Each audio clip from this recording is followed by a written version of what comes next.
So I was asked many years ago by a fellow journalist, because I've been doing this covering entertainment for 42 years, who's the most complicated person you ever covered? Well, I said, technically, I didn't cover him when he was alive, but when the Beatles got back together, or the Treatles, we call them, where John wasn't there, George, Ringo, and Paul were. And basically, stories were starting to come across about many facets of his career. Even his time at the Quarrymen, the rumors about him having a sexual relationship with Stu Sutcliffe, uh, Brian Epstein and him going away on vacation while Cynthia, I think it was either pregnant or just had the baby, and the lost weekend, because I heard all kind of friggin' rumors, and I can't even repeat what I heard by the long weekend, or the lost weekend. We call it long weekend in Canada, but lost weekend everybody else. Now, Lennon and Yoko Ono were doing numerous benefit concerts with their band Elephant's Memory and guests in New York in aid of patients at the Willowbrook State School Mental Facility. Now, this concert, staged at Madison Square Garden on the 30th of August, live in New York City, they were his last full-length concert appearances.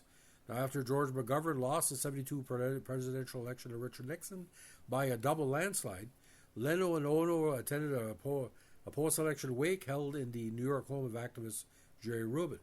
Lennon was depressed and got intoxicated. He left Ono embarrassed after he had sex with a female guest. Ono's song Death of Samantha was inspired by the incident. And this is what happened with the Lost Weekend from 73 to 75. This is according to published reports. Now, as Lennon was about to record Mind Games in 73, he and Ono decided to separate. She pawned him off to May Pang, her assistant. The ensuing 18-month period apart, which later called its Lost Weekend, in reference to the film the same name, was spent in L.A. and New York City in the company of May Pang. Now, May Pang had showed up actually on part of a couple of the Dick Clark appearances. According to sources, she was one of the people that were in the bag, the black bag. Now, Lennon was active as a songwriter. He contributed I'm the Greatest to Starr's album Ringo in 73, released the same month. With Harrison joining Starr and Lennon at a recording session for the song, it marked the only occasion when three former Beatles recorded together between the band's breakup and Lennon's death, because Paul was doing his own shit, Now, in early 74, Lennon was drinking heavily, and his alcohol-fueled antics with Harry Nilsson made headlines. In March, two widely publicized incidents occurred at the Troubadour Club.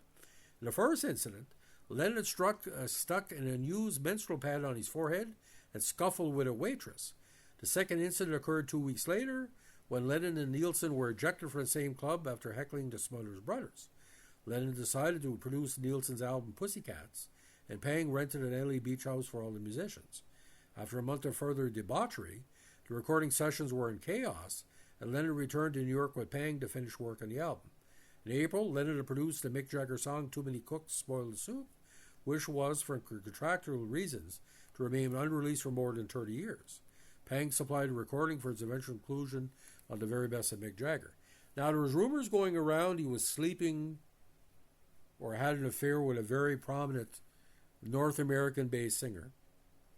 You can guess who that is, because there's photo evidence of her posing with Nilsson and Lennon. There was a rumor going around that she was either involved with one or both of them.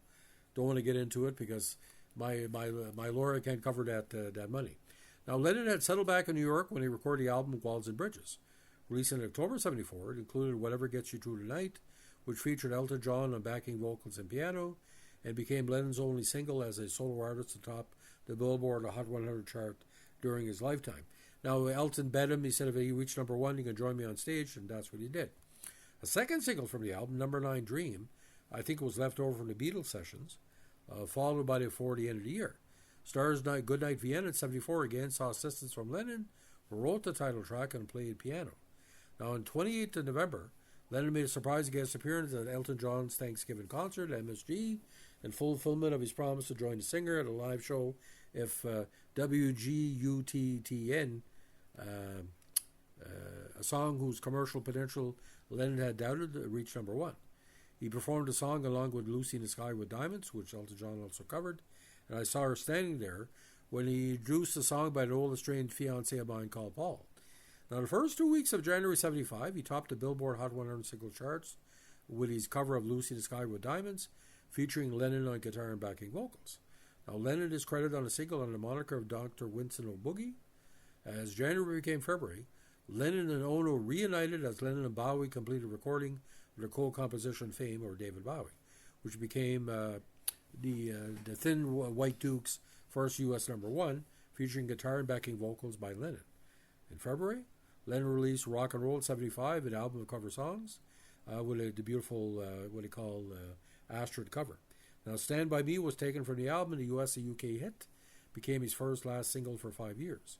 He made what would be his final stage appearance in the ATV special, A Salute to Lou Grade, released on April 18 and televised in June. Playing acoustic guitar and backed by an 8-piece band, Lennon performed 2 songs from Rock and Roll, Stand By Me, which was not broadcast, and Slippin' and Slidin', followed by Imagine. The band, known as Etc., wore masks behind their heads, a dig by Lennon, who thought Grade was two-faced. Now, when he reunited with Ono, he began what began a 5-year hiatus from the music industry, during which time he later said he baked bread and looked after the baby, which is Julian. He devoted himself to Sean, rising at 6 a.m. daily to plan and prepare his meals and to spend time with him. He wrote Cooking in the Kitchen of Love for stars Ringo's Retrograde in 76, performing at a track in June. It would be his last recording session until 1980. Now, Sean Lennon, Lennon's only child with Ono, was born 9th of October 75, Lennon's 35th birthday, after which Lennon took on the role of house husband. He formally announced his break from music in Tokyo in 77, saying, "We have basically decided without any great decision to be with our baby as much as we can until we feel we can take time off to indulge ourselves in creating things outside the family." He kind of abandoned Julian, and Hey Jude was all about that. So he felt he owed a lot to Sean. But I think Julian and Sean friendships has lasted that trauma. Now, during his career break, he created several series of drawings and drafted a book containing a mix of autobiographical material and what he termed mad stuff, all of which would be published posthumously. Now, when he got out of his hiatus in 1980, you know what happened? Unfortunately, he didn't live to see the great success that the record did. Now, ladies and gentlemen, for us journalists, like I said, the lost weekend, whatever you want to call it, Yoko Ono had a spell over John Lennon, and my father called the theory the magic pussy. Not that she was good in bed, but she had the mother aspect, and the wife aspect, and the child aspect. Yoko Ono was never a good singer. Yoko Ono is not a very nice person when it comes down to it, because she was chasing Paul McCartney before she got John Lennon. But for what Yoko did, Yoko supported his career, and for that I want to thank her, because she never basically used John to promote her talent. She saw John John Ono Lennon, or the hyphenates we see now, all comes of that. John Lennon was bad to his woman Cynthia. He ran around on her. He was fucking people left and right. So was Paul McCartney. But McCartney settled down. But Lennon had a lot of shit going on between 64, even before that, when Pete Shotney would wank to Thoughts of Bridget Bardot like a circle wank. He was a rough boy, and by the 70s was a house husband. This is only 15 years. So this is like a big dope dealer or a Hells Angels person becomes a born-again Christian. It was hard for us to accept, but he was away for a while, and we never thought he was going to come back. But Ringo's success started to dwindle as John wasn't feeding him. George would feed him songs, and John would feed him songs. Most of the songs that Ringo was successful at, John or George said, okay, go with it. Like The Greatest, you couldn't hear John Lennon sing that, even though it was about himself. But Ringo sang it tongue-in-cheek. Okay. But The Lost Weekend, if anybody can prove to me out there, the rumors I heard that a certain songstress, wasn't Linda Ronstadt, something bigger than Linda Ronstadt, slept with John Lennon or allegedly Harold Nielsen. I want to see the proof, because I've heard rumors like you wouldn't believe about this artist through the years, from co-workers to producers and different stuff. That's all I can say. Connect the dots. You can't see me.